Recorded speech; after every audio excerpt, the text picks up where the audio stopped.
प्रेमियों, साथ संगति में बैठे आप सभी को प्रणाम। आज हम किसी पार्टी या व्यक्ति की चर्चा नहीं करेंगे, बल्कि चुनाव को सत्संग की दृष्टि से समझने का प्रयास करेंगे।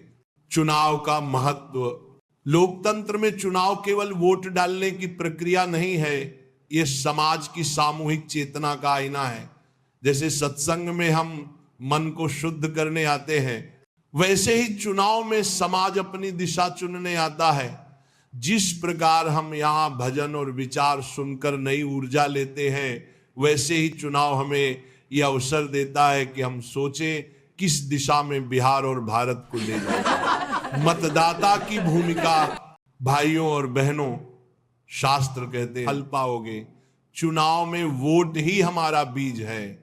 यदि हम जाति, धर्म या लोभ लालच से प्रभावित होकर वोट डालेंगे तो समाज में वैसा ही फल मिलेगा।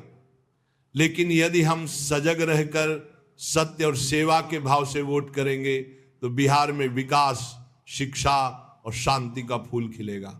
नेताओं की जिम्मेदारी, सत्संग में संत कहते हैं कि सत्ता सेवा का माध्यम है, स्वार्थ का नहीं। नेताओं को भी चाहिए कि वे केवल कुर्सी के लिए राजनीति न करें, बल्कि जनता की सेवा के लिए अपने जीवन को समर्पित करें।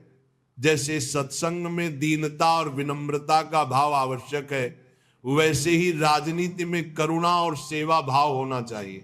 जनता की जागरूकता, आज बिहार को शिक्षा, रोजगार और स्वास्थ्य जैसे मुद्दों पर गहन विचार करने की आवश्यकता है। सत्संग हमें सिखाता है कि परिवर्तन अंदर से शुरू होता है। यदि हम वोट डालते समय सजग और निडर रहेंगे तो बाहरी परिवर्तन स्वतः आएगा। समापन, तो आइए इस चुनाव को केवल राजनीति न माने, इसे एक सामूहिक साधना समझें। हम सब मिलकर बिहार को ऐसा राज्य बना सकते हैं जहां युवा को रोजगार मिले, किसान को सम्मान मिले और हर घर में शिक्षा और संस्कार का दीपक जले। यही सच्चा सत्संग है और यही लोकतंत्र का उत्सव।